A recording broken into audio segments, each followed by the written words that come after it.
Hey everybody, welcome back to my channel. I know it's been a very long time since I did the last deck profile video for you guys, and now I'm back. And the good news is, I finally got some decks up and running finally. Like, there's some updates coming up.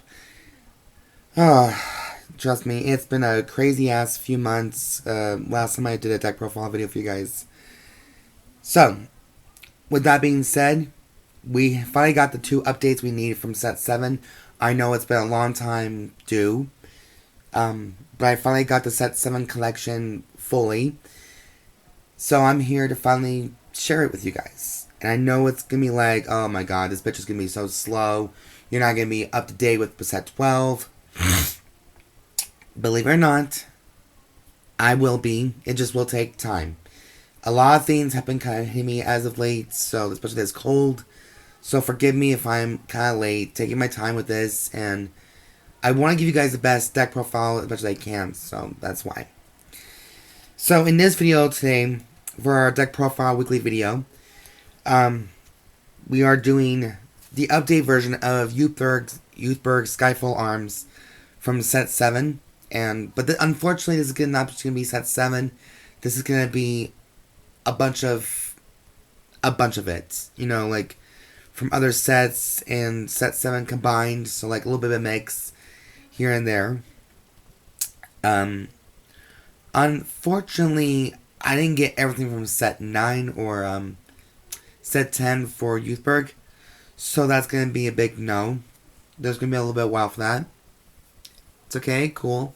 These things just happen. But I finally got an updated video for you guys for Skyfall arms. So, with that being said, let's just hop right into the video with the ride line first. We got Youth Following in Footsteps Youth for grade 0. Grade 1 we have Determinate Brickway Youth. Knight of Ardent Light Youth for grade 2. And of course we have Skyfall arms for our grade 3. So, like I said guys, this is the deck profile inspired by Raika Koshiba. He has surprised me as of late, but during this time, he was in his little ego phase from Team Tiernag Youth, so he's in his ego kind of phase. But over time in the seasons, I think it's season 3 and season 2 and 3, I believe. I think so. He finally came around and accepted Yu and Aurora as friends. So he's finally opening up to a lot of things. And he's also developed a rivalry towards him and Sophie Bell, obviously. And for this, I'm using actually Zox's Orphis sleeves. So these little guys, because I can't find any other sleeves that can be perfect for him, except for his own sleeves. But I don't have those. But that was it for the ride deck. So for the main deck, for our triggers first, of course, we're doing 2 copies of Recuperate Angel. So 2 of them from the trial deck. I do like it because it also corresponds with Raika's character deck profile, pretty much. But this is all going to be Youthberk support, I think, with some small minimum changes. Then we're also doing 1 Heartiness tier Sorceress for the effect. And also we're doing the Invigorate Sage. I don't know why I'm having a hard time speaking today. Yes, you guys, I'm a little bit sick, so I'm unfortunately trying to do this video as good as I can. But yeah, you have the option to not use the effects as well, or if you like them, go for it. I just like this variant because, you know, it's easy to have your other options open.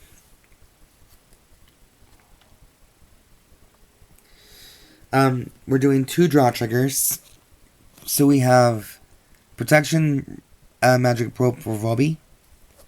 Is it Prorobi? Yeah, Prorobi. I guess you say that.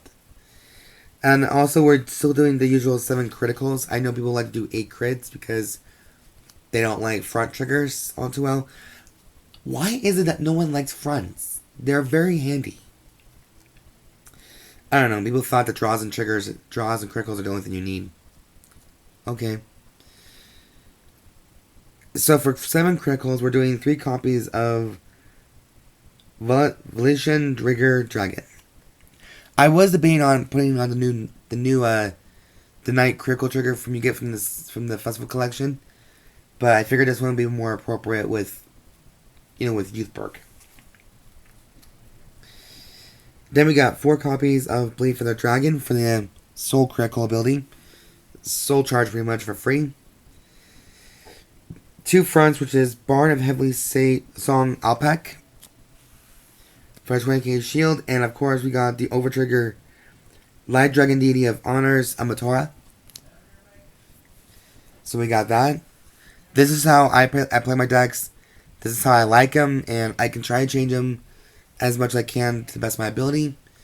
But will always become like a staple for me when it comes to different deck profiles. Now, I know everyone's saying, start changing your trigger line a little bit. Try to be more meta heavy. Try to be more part of the game. That is part of the game for me.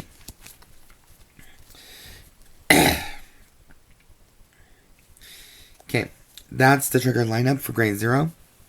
Grade 1, I think it's not really too much to say.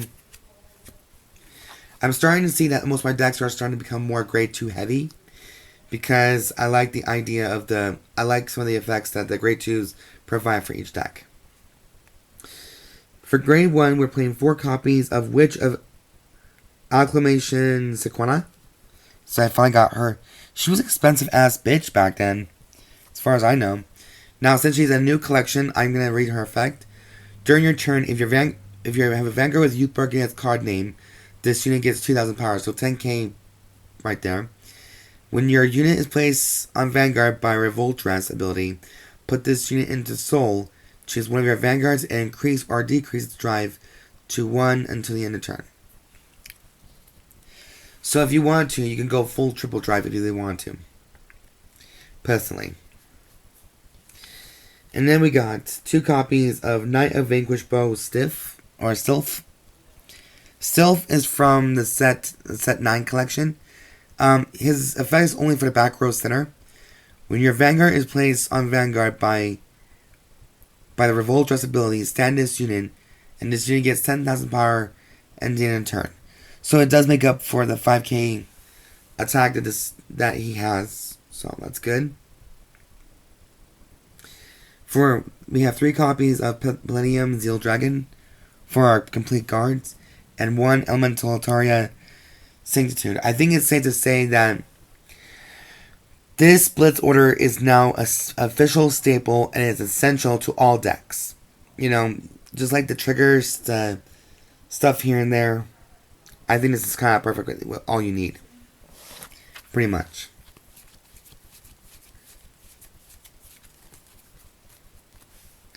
So that's the grade 1 lineup.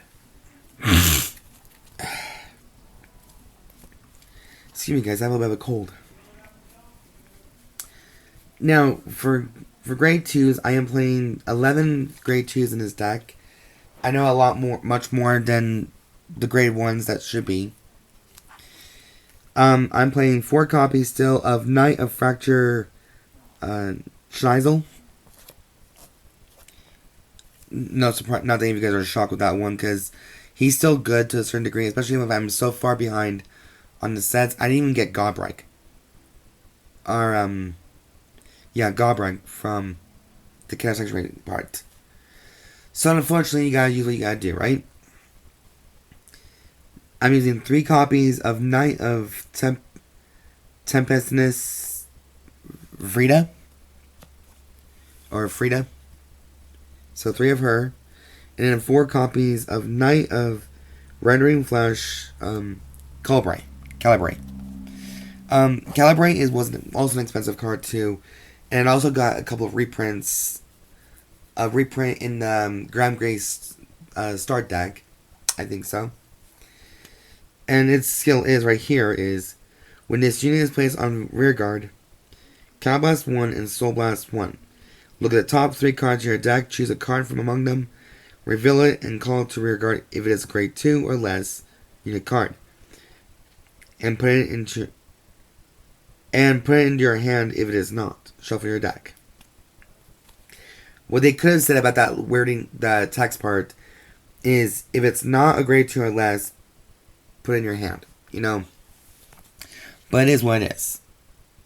So yeah, that is my trigger lineup right there. Or no, trigger grade 2. Sorry guys, I just woke up.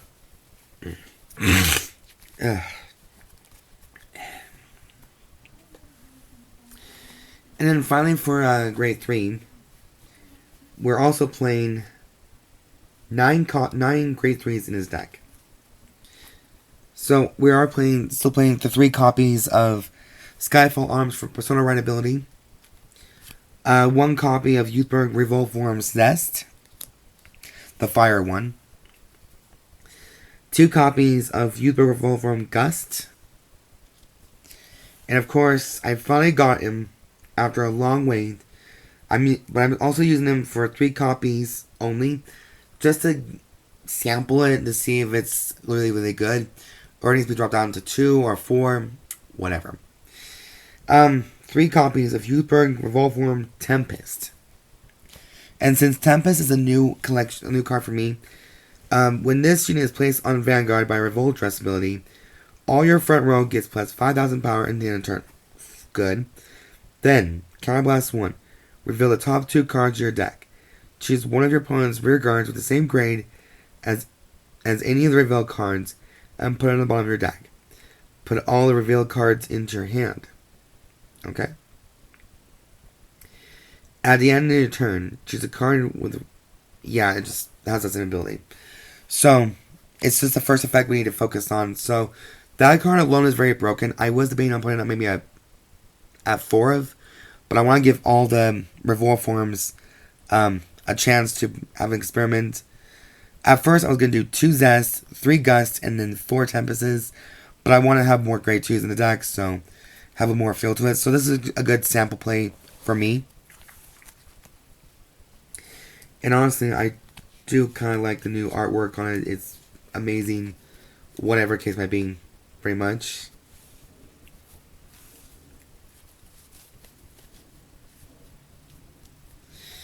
But that is it for the deck profile update video for Skyfall Arms. I'm actually very happy to finally do this deck profile for you guys. Very much so. And as always, you guys, thank you so much for your patience. Thank you for all the love and support you guys have shown me these past couple of months. I know it's been a very long process, believe it or not. But I do finally have deck profiles for days. Hopefully. And once they're all done, I will start buying the cards, the singles I need. Because I know that Orphist, Graham Grace, and Fevnir have been out already. And I'm already getting the case of set 12 tomorrow. So I'll start sorting all that out. And then hopefully we'll start paying these off. And then we'll start fresh again. So that's my only hope for the future. But that is it for the video, guys. If you guys like the content I do create, be sure to subscribe, comment down below, thumbs up for the video. And if you guys have any questions, leave them in the comment section down below. And I'm more than happy to answer them for you. Anyways, that is it for the video for you guys. And as always, I've been your host, Siren Frost, signing out.